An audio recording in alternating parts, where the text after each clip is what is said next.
सद्गुरू सद्गुरू जगद्गुरू साईबाबांचे आध्यात्मिक शिक्षक सद्गुरू उपासनी बाबा महाराज साकोरी राहता शिर्डी या श्री सच्चिदानंद सद्गुरू योगीराज उपासनी बाबा महाराज यांच्या मुखकमलातून निघालेली वाक्सुता म्हणजे साक्षात ब्रह्मवाणी श्री उपासनी साई वाक्सुदा भाग 5 सर्व शास्त्र सिद्धांत अदृष्ट निराकार परमेश्वराच्या गुप्त गोष्टी प्रत्यक्ष अनुभवास आणून देणारे हे मुख्य साधन आहे. या उपासने साई वाक्सुदा भाग 5 यामधील भाग 2 याचे आज आपण अवलोकन करणार आहोत. अतिशय महत्त्वाचा आजचा हा विषय आहे. शके 1846 भाद्रपद शुद्ध 8 मंगळवार तारीख 6 सप्टेंबर सन 1924. श्री गणेशाय नमः. श्री सरस्वते नमः. श्री सच्चिदानंद सद्गुरुवे नमः. अथ द्वितीय अध्याय प्रारंभ. या अध्यायात बाबांनी एक सत्कर्म करण्याकरता व आपल्या पाठीला काही पुण्य संपादन करावे आपण याकरता बाबांनी 12 महिन्याची काही व्रते सांगितलेली आहे. प्रत्येक महिन्यात पुण्य संपादन करण्याकरता अशी काही व्रते बाबांनी सांगितलेली आहे. काही व्रते आपल्याला माहिती आहेत, काही नवीन आहेत. तेव्हा आपण या अध्यायात 12 महिन्यांची व्रते याचे श्रवण करणार आहोत. आपल्या देशात हिंदू धर्म पद्धतीने आपले व जगाचे इहलोकी परलोकी कल्याण व्हावे यासाठी 12 महिन्यातून निरनिराळ्या महिन्यात व निरनिराळ्या दिवशी पुण्य संचय करण्याकरता अनेक प्रकारची व्रते इत्यादी सत्कर्माची योजना करून ठेवलेली आहे. ती व्रते सत्कर्मे ज्यांच्याकडून आपल्याला परिस्थितीला व अनुकूलतेच्या व सामर्थ्याला अनुसरून पाळली जातात त्या पुण्य संचयाच्या योगे इहलोकी व परलोकी नेहमी कल्याणच होत असते. हे कशावरून? तर जगात जे कोणी श्रीमंतीने आरोग्याने व अनेक काही गोष्टीने सर्व सुखी दिसून येतात त्यांना त्या सुखाची प्राप्ती तरी त्यांनी आपली सत्कर्मे केलेली असतात त्यामुळे झालेली असते.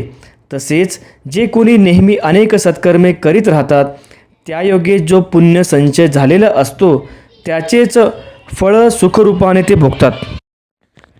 ज्यांनी काही तसली सत्कर्मे केलेली नाहीत किंवा करत नाहीत उलट काही पापसंग्रह होणारी वाईट कर्मेच केलेली असतात व करतात त्यांचे फळ अनेक प्रकारच्या दुःखरूपाने भोगीत असलेले ही लोक आपण बघतो. सत्कर्माचे किंवा दुष्कर्माचे जे फळ मिळते ते लागलेच मिळत नाही तर त्या कर्माची परिपक्वता होण्यासाठी जितका काळ लागायला पाहिजे तितका काळ भुक्त झाल्याशिवाय त्या कर्माला परिपक्वता येऊन ते कर्म फळ द्यायला येत नाही.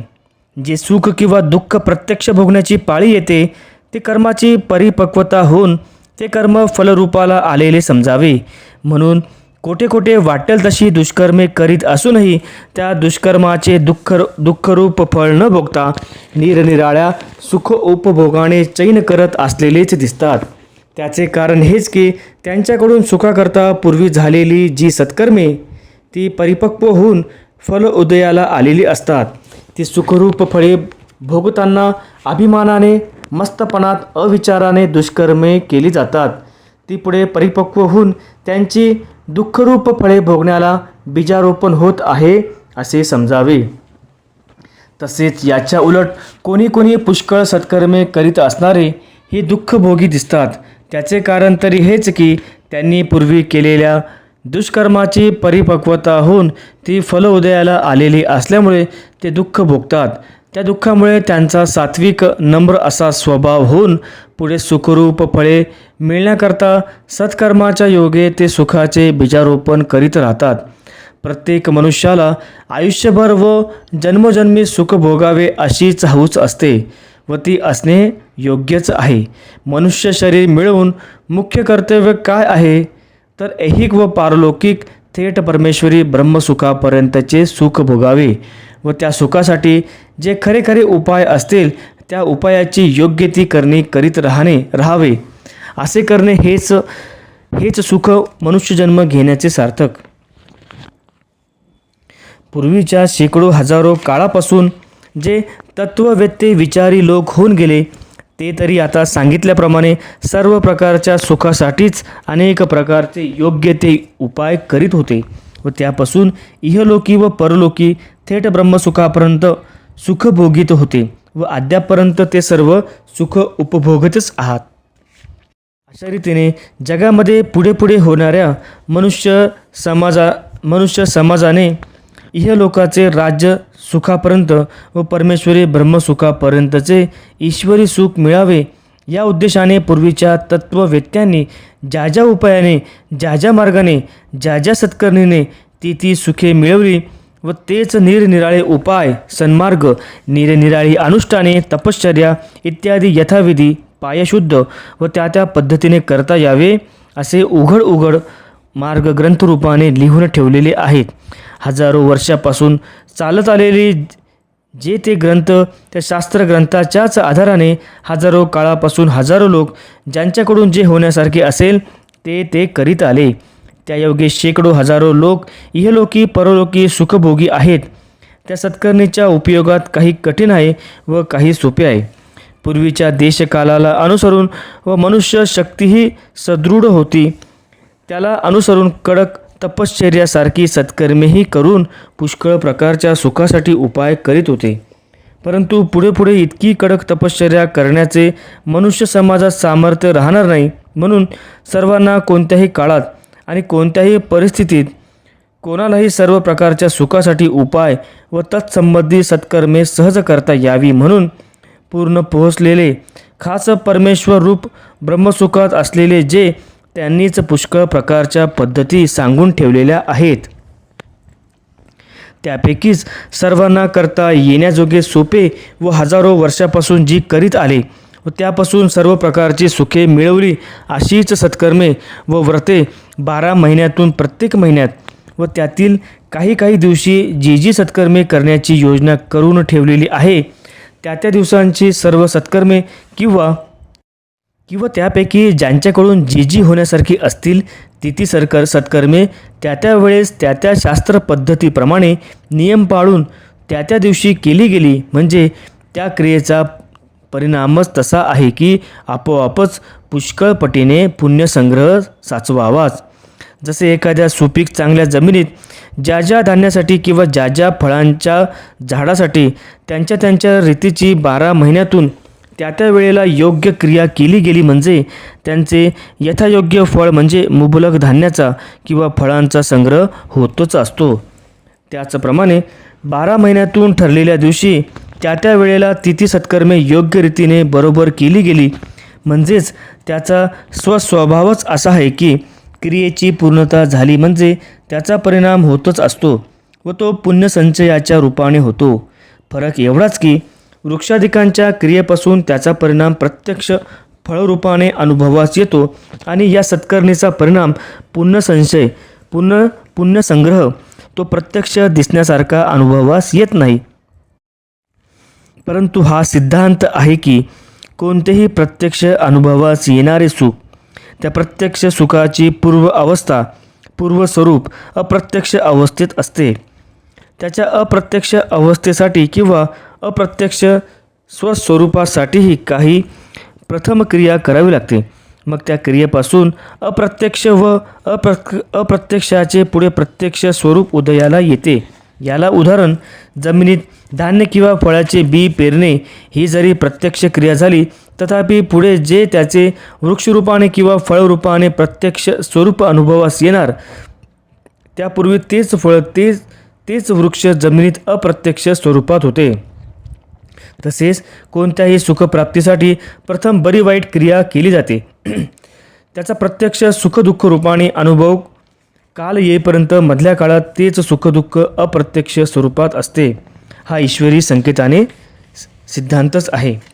सूर्य उदयाच्या पूर्वी सूर्य हा असतोच पण अदृष्ट स्थितीत असतो.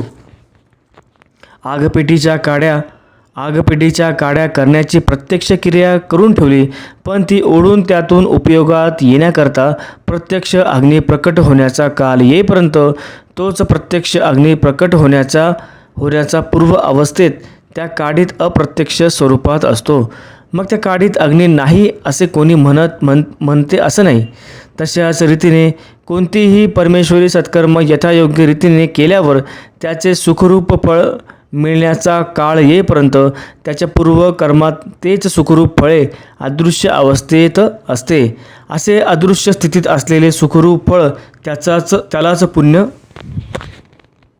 पुण्य म्हणावे.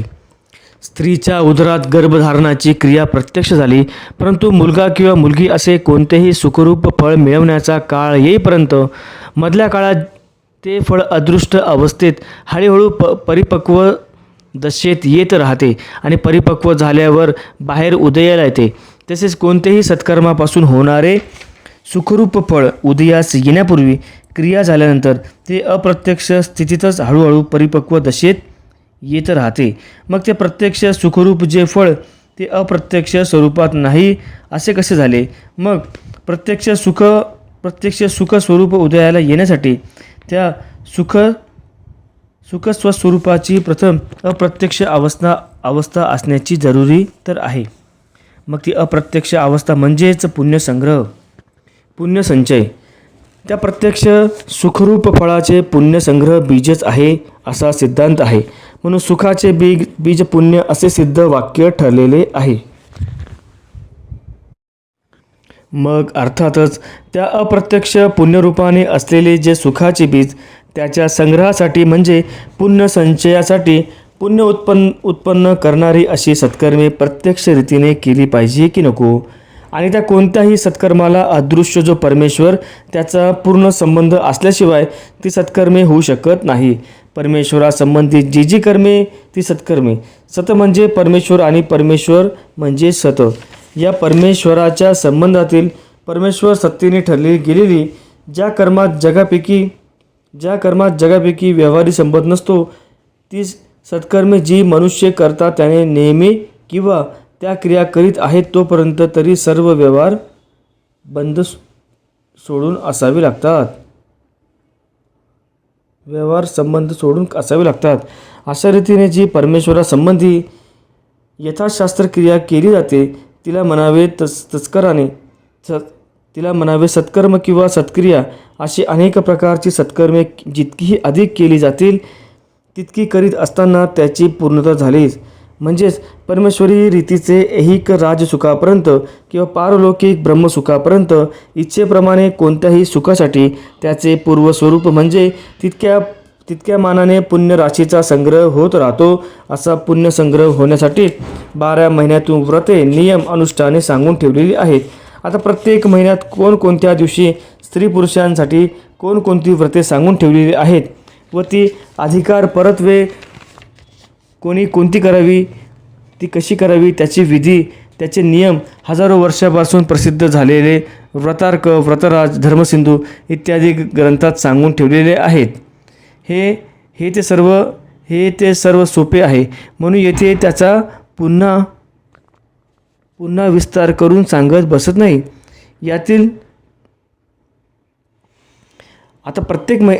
यातील सर्व विद्वान ब्राह्मणांकडून समजून घेऊन कोणत्याही प्रकारे तर्क कुतर्क शंका कुशंका न घेता भोळ्या भावभक्तीने भक्तिश्रद्धेने अधिकार परत्वे ज्याच्याकडून जे काही होण्यासारखे असेल ते नेहमी करीत राहावे. ही व्रते नियम पाळून करीत असताना पोटासाठी धंदे रोजगार करणे असतील तर तेही करावे म्हणजे त्यात यश मिळते. आता प्रत्येक महिन्यामध्ये कोणकोणत्या दिवशी काय व्रत आहेत ते आधी सांगितल्याप्रमाणे ग्रंथातून पाहून घ्यावे. परंतु साधारण तुम्हाला त्याची कल्पना येण्यासाठी प्रत्येक महिन्यातील थोडीफार व्रते ऐकून ठेवा. चैत्र महिन्यापासून हिंदू धर्मपद्धतीने वर्षाला आरंभ होतो. तो वर्ष आरंभाचा जो दिवस तो एक सत्कर्माच्या योगे व्रताचा दिवस आहे. त्या दिवशी प्रातःकाळी स्नान करून सूर्योदयापूर्वी गुढ्या उभाराव्या. त्याला इंद्रध्वज म्हणतात. उंच काठीला एखादा सुशोभित कपडा बांधून त्याला एक वीतभर लहानसा लिंबाचा टाळा व एक भांडे बांधून घरावर उंच निशाणाप्रमाणे बांधून ठेवावे. मग त्याची पूजा करावी व पूर्णावरणाचा नैवेद्य दाखवावा. कडुलिंबाची चटणी किंवा कडुलिंबाचा पाला प्रथम भक्षण करावा. नंतर सवाष्ण ब्राह्मणास जेवू घालून आपण जेवावे. संध्याकाळी किंवा दुसऱ्या दिवशी सकाळी गुढीचे विसर्जन करून काढावी. शिवाय त्या दिवसापासून 9 दिवसपर्यंत रामासंबंधी नवरात्र असते. या 9 दिवसात रामभक्ती धरून रामायणाची पारायणे, रामाची मारुतीची पूजा, उपवास, रामनामाचा जप वगैरे व शेवटच्या दिवशी दुपारी 12 वाजता रामजन्माचा उत्सव करावा. चैत्रात शुद्ध तृतीयेपासून गौरी व्रत आरंभ हे व्रत स्त्रियांचे असते. पाळण्याची गौर मांडून महिनाभर पूजा करावी लागते व रोज सवाष्णीस हळदी कुंकू द्यावयाचे असते. असा अक्षय तृतीयेपर्यंत शक्तीप्रमाणे उत्सव करतात. प्रत्येक महिन्याच्या शुद्ध चतुर्थीस विनायक चतुर्थी व्रत असते. त्या दिवशी गणपतीची पूजा व उपवास वगैरे असतो. शुद्ध अष्टमीस दुर्गाष्टमी व्रत असते. प्रत्येक महिन्याच्या दर पंधरवाड्यात एकादशी व्रत. या दिवशी दिवसरात्र उपवास, मौन धारण करणे, विष्णूचे भजन करणे, विष्णू सहस्त्रनाम, भगवद्गीता, व्यंकटेश स्तोत्र इत्यादींचे पारायण करावे. प्रत्येक महिन्यास वद्य त्रयोदशीस प्रदोष व्रत हे व्रत शंकराचे आहे. या दिवशी दिवसभर उपवास करावा व संध्याकाळी शंकराला अभिषेक करावा. शिवलीलामृत इत्यादी शिवापैकी कोणतेही स्तोत्र पठण करणे, षडाक्षरी मंत्राचा जप, मौन धारण करणे, मग संध्याकाळी देवाला नैवेद्य दाखवून उपवास सोडावा. चैत्र पौर्णिमेस हनुमान जयंती. या दिवशी सूर्योदयापूर्वी स्नान संध्या आटोपून शुचिर्भूत होऊन मारुतीची पूजा करीत बसणे व सूर्योदयाबरोबर जन्म उत्सव करणे. मुंज झालेला ब्राह्मण किंवा ब्रह्मचारी यास जेवू घालणे व कथा, कीर्तन, भजन अनुकूलतेप्रमाणे करणे. दर महिन्याच्या वद्य चतुर्थीस संकष्ट चतुर्थी या दिवशी दिवसभर उपोषित राहून गणपतीचे स्तोत्र वगैरे म्हणणे. मग रात्री चंद्रोदयाच्या वेळी गणपतीला अभिषेक पूजा करून निदान 21 दुर्वा वाहाव्या. 21 मोदकांचा नैवेद्य दाखवावा. नंतर उपवास सोडावा. वद्य अष्टमीस कलाष्टमी व्रत. प्रत्येक महिन्यातील वद्य चतुर्थीस शिवरात्री व्रत हे शंकराचे व्रत आहे. या दिवशी दिवसरात्र उपवास करून मध्यरात्री शंकराची पूजा वगैरे करावी. दुसऱ्या दिवशी पारणे करावे. अमावस्येच्या दिवशी सोमवार असल्यास सोमवती अमावस्या. त्या दिवशी ब्राह्मणांद्वारा पिंपळाची पूजा करावी. 108 प्रदक्षिणा घालाव्या.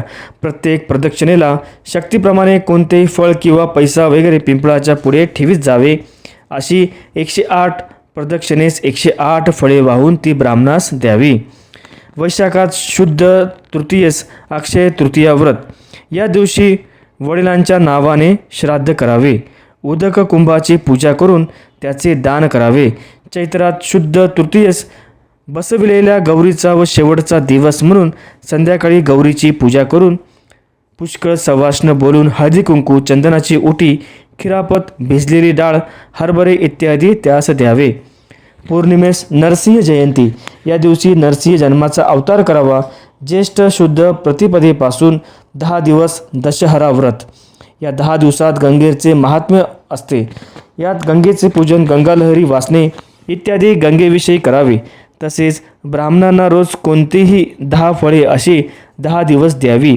पौर्णिमेच्या अगोदर 3 दिवस सावित्री व्रताला आरंभ, म्हणजे हे 3 दिवस उपवास करून रोज वडाची पूजा करावी.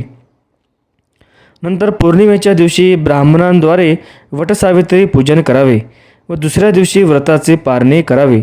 आषाढ शुद्ध एकादशी ही महाएकादशी सर्व लहान मोठ्यांनी करावी. तेथून चातुर्मासास आरंभ. आषाढी पौर्णिमेस गुरुपौर्णिमा. या दिवशी आपल्या गुरुची पूजा, माता पितरांची पूजा करावी.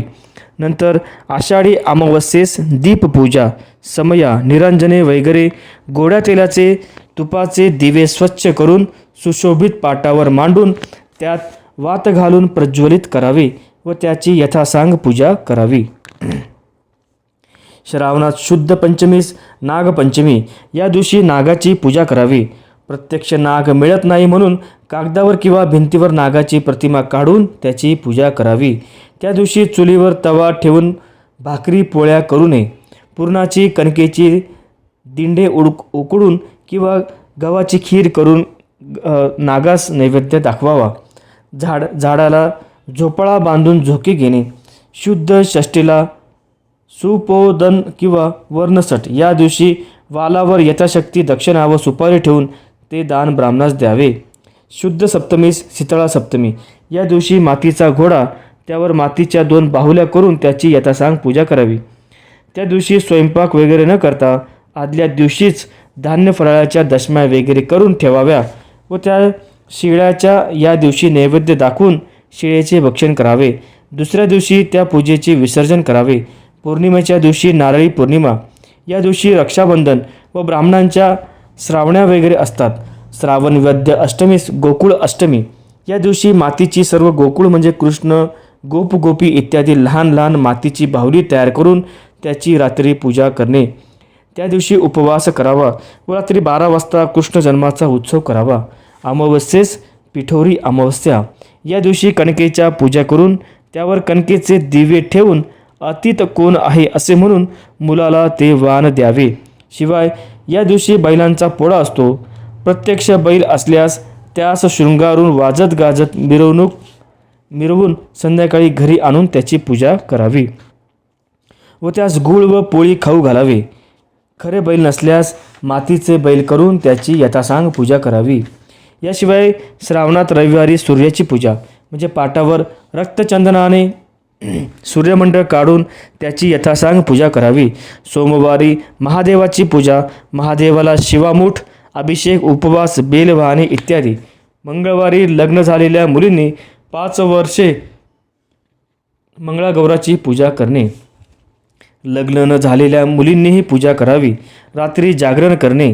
बुधवारी, गुरुवारी बुध बृहस्पतीची, शुक्रवारी जिवंतिकाची, शनिवारी नाग नरसोबाची असे श्रावणातील प्रत्येक वाराचे महत्त्वाचे व्रत आहेत. भाद्रपद प्रतिपदेस मौन व्रत. शुद्ध तृतीयेस हरतालिका व्रत या दिवशी स्त्रियांनी कडक उपवास करून दुपारी सखी पार्वतीसह वाळूचे महादेवाचे शिवलिंग करून फुले, पत्री, बेल यासह यथासांग पूजा करावी. रात्री भजन पूजन इत्यादिकांच्या योगे जागरण करावे. हरतालिकेची पोथी ऐकावी. दुसऱ्या दिवशी सकाळीच दही भाताचा नैवेद्य दाखवून नदीत पूजा विसर्जन करावी. शुद्ध चतुर्थीस गणेश चतुर्थी या दिवशी मातीचा गणपती करून फुले, पत्री, दुर्वा यासह यथासांग पूजा करून मोदकाचा नैवेद्य दाखवावा. असे 10 दिवस रोज त्याच गणपतीची पूजा करावी व उत्सव करावा किंवा रोज नवीन मातीचा गणपती करून गणेश पार्थिव पूजा करावी व तितकेही गणपती 10 दिवसपर्यंत तसेच ठेवावे. अनंत चतुर्थीच्या दिवशी यथासांग पूजा करून संध्याकाळी सर्व गणपती जलाशयात विसर्जन करावे.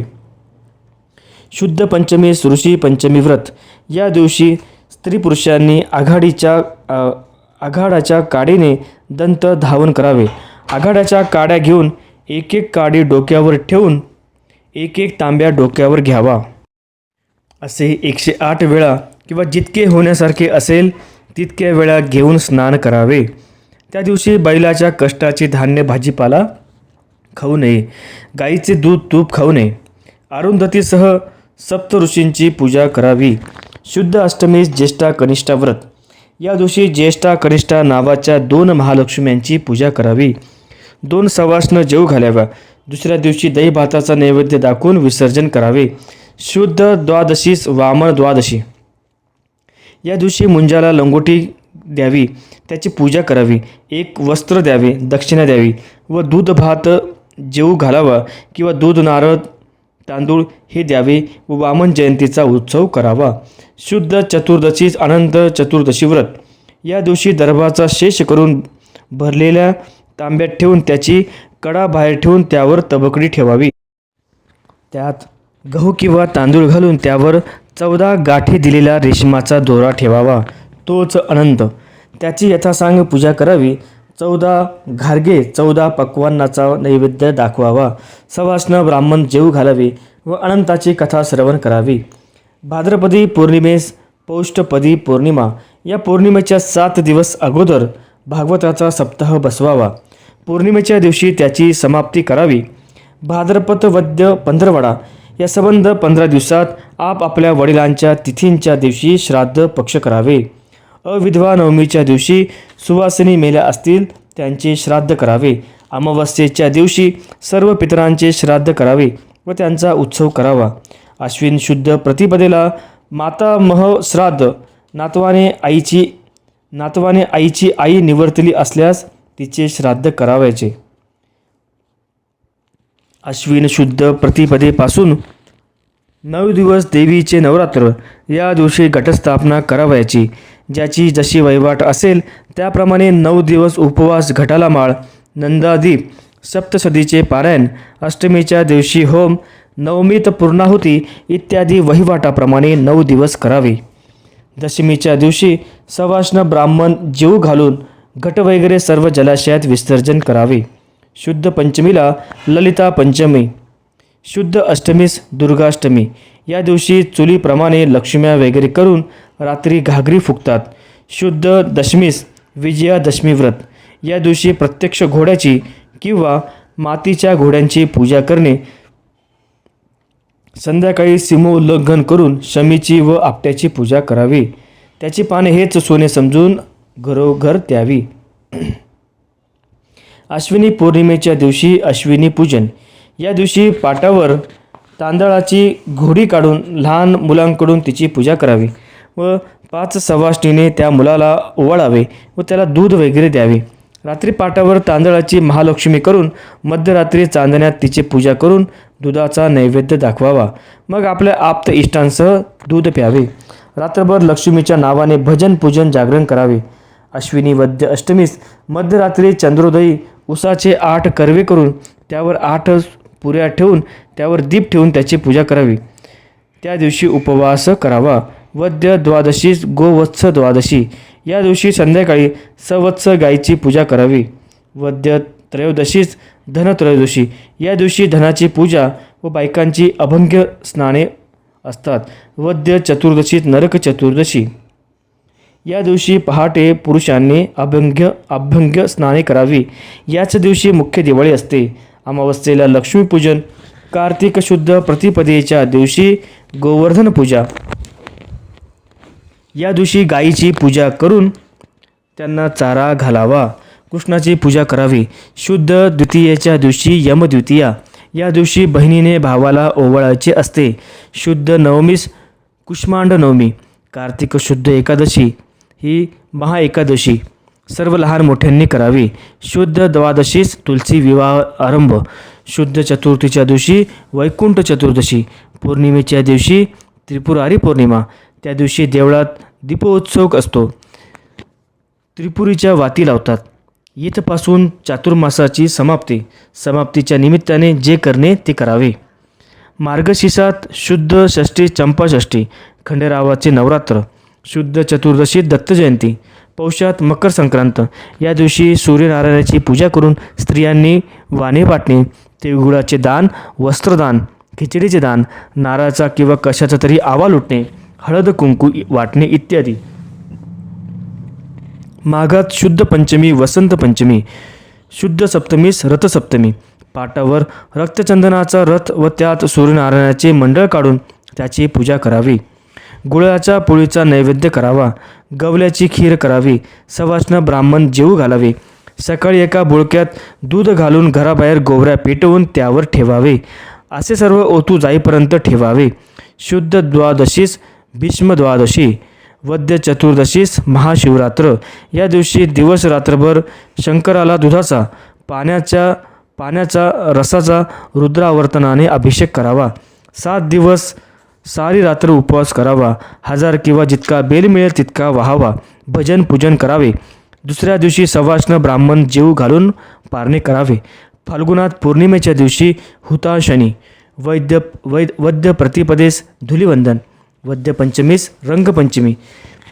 ज्या वर्षी अधिक महिना असेल त्यावेळी अधिक महात्म्य सांगितल्याप्रमाणे ज्याला जी सोयीची वाटेल ती व्रत अनुष्ठाने करणे इत्यादी पुण्यकर्मी करावी, असे हे 12 महिन्याच्या व्रताचे दिग्दर्शन दिलेले आहे. याशिवाय काही कामनिक व काही निष्काम अशी व्रते आहेत. काही आरोग्यासाठी, काही धनसंपत्तीसाठी, काही संकट निवारणासाठी, काही निरनिराळ्या लहान मोठ्या थेट राज्यसुख प्राप्तीसाठी, शिवाय कोणतेही ऐहिक व थेट ब्रह्मसुख प्राप्तीसाठी निश्चयाने तिथी फळे देणारी पुष्कळ निरनिराळी व्रते करण्यास सोपी असूनही त्याचा पुण्यसंचय पुष्कळ अशी व्रते पुष्कळ आहेत.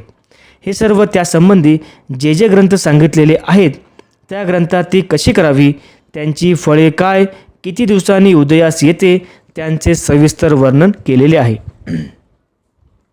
जसे काही निरनिराळ्या रोगासाठी तात्काळ किंवा निश्चयाने गुण देणारी औषधे असतात, त्याचप्रमाणे बाह्य इतर व्यावहारिक कोणत्याही गोष्टीविषयी उपाय न करता केवळ त्या व्रताच्या पुण्याच्याच योगे कोणतेही रोग परिहार निश्चयाने होतात व कोणतीही संकटे अरिष्ट दूर होतात. पूर्वीच्या काळात डॉक्टर, वैद्य, वकील इत्यादी रोग परिहारासाठी, संकट निवारणासाठी बाह्य व्यावहारिक उपाय क्वचितच होते व विशेषसे नसत. तर व्रताधिक पुण्याच्या योगेच आरोग्यादी सुखसंपत्ती मिळवित होते. अशा या 12 महिन्यातील व्रताचरणाकडे ज्यांचे खरे लक्ष लागून नियमितपणाने नेहमी करीतच राहतील, तर त्या पुण्याच्या योगे त्यांना आरोग्यासाठी किंवा कोणत्याही संकट निवारण्यासाठी डॉक्टर, वैद्य, वकील इत्यादी इतर कोणाकडेही जाण्याची गरज पडणार नाही.